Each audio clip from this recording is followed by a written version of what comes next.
बड़े शौक से सुन रहा था जवाना तुम्हें, तुम ही सो गए दास्ताँ कहते कहते। रोहित सरदाना का ऐसे जाना कई लोगों के लिए हतप्रभ कर देने वाला ये बातें रही। वह जिस प्रकार से बीते दशकों में युवाओं के रोल मॉडल के रूप में बन रहे थे, उस पर निधन पर कई देश के नामी हस्तियों ने दुख प्रकट किया है। चाहे वह देश के राष्ट्रपति हों या फिर प्रधानमंत्री हों या फिर यूपी के मुख्यमंत्री हों योगी आदित्यनाथ, रामनाथ कोविंद राष्ट्रपति हों या फिर प्रधानमंत्री नरेंद्र मोदी हों या फिर और भी अलग अलग स्टेटों के राज्यों के मुख्यमंत्री, जिन्हें भी यह खबर पहुंच रही है, चाहे वह मंत्रालय हो या आम जन, जो भी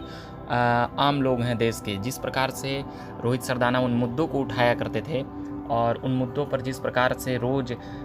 डिबेट कराया करते थे और नेताओं को एक तरह से कह सकते हैं कि झाड़ दिया करते थे अपने अंदाज से या कहें कि अपने प्रभाव से और अपने स्वभाव से। वो सभी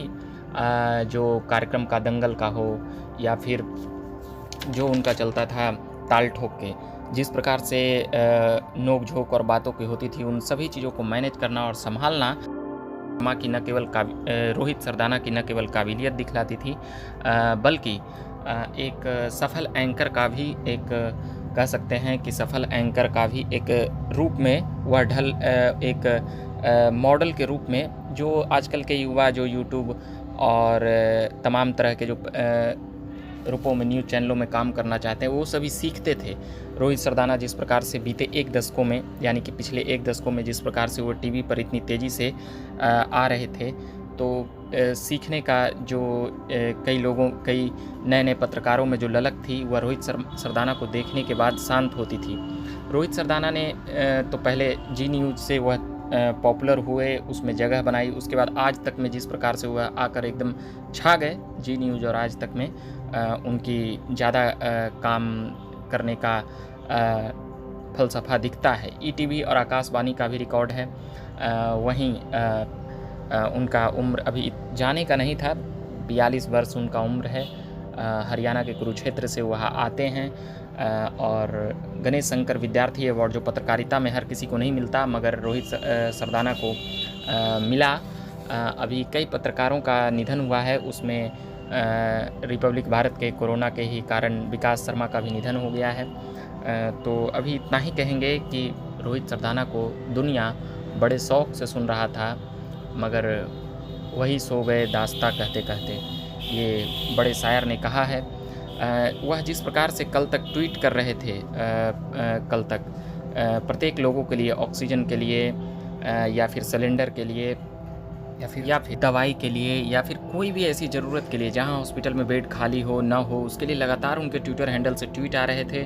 और उन ट्वीट के ज़रिए चाहे वह किसी भी कोने के परेशानी हो, वह लगातार, चाहे वह कोरोना पॉजिटिव हो गए हों, मगर उनके खबरें करने का जुनून कम नहीं हुआ था और वह लगातार लोगों को घरों में ही रहने के लिए कह रहे थे। कोरोना पॉजिटिव के बाद उनकी स्थिति में सुधार भी आई, मगर हार्ट अटैक के कारण उनका निधन हो गया। नोएडा में ही इलाज चल रहा था। उसके बाद फिर जिस प्रकार से एक तरह से संवेदनाओं का जो दौर चला रोहित सरदाना के लिए, उनके परिवार को कह सकते हैं कि ढाढ़स बंधाने के लिए और मनोबल बनाए रखने के लिए, क्योंकि वह जिस उम्र में गुजरे हैं, उनके छोटे छोटे बच्चे भी हैं और भी ऐसी कई बातें हैं उसी को लेकर। तभी उनकी पत्रकारिता की इतनी पहुंच थी, उनकी बात करने के अंदाज की इतनी देश में डिमांड थी कि उनके शो पर लगभग लाखों करोड़ लोग टीवी के सामने आकर देखते थे।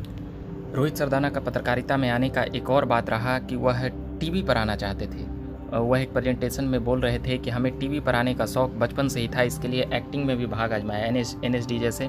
नेशनल स्कूल ऑफ ड्रामा जैसे संस्थानों में भी, मगर वहाँ पर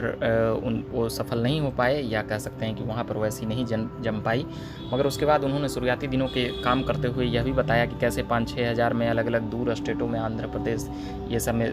दक्षिण भारत में जाकर काम करने का अवसर मिला। बोले जितना पैसा मिलता था नहीं था, उससे ज़्यादा खर्च हो जाता था, मगर पिताजी से मांग लिया करते थे तो डांट भी पड़ती थी कि क्या काम कर रहे हो, नहीं काम कर रहे हो, पैसा ही। मगर धीरे धीरे जब वह डेस्क तक आ गए तो उन्हें वह काम करने का जो उनका टीवी पर आने का जो शौक़ और मन था वह पूरा हुआ।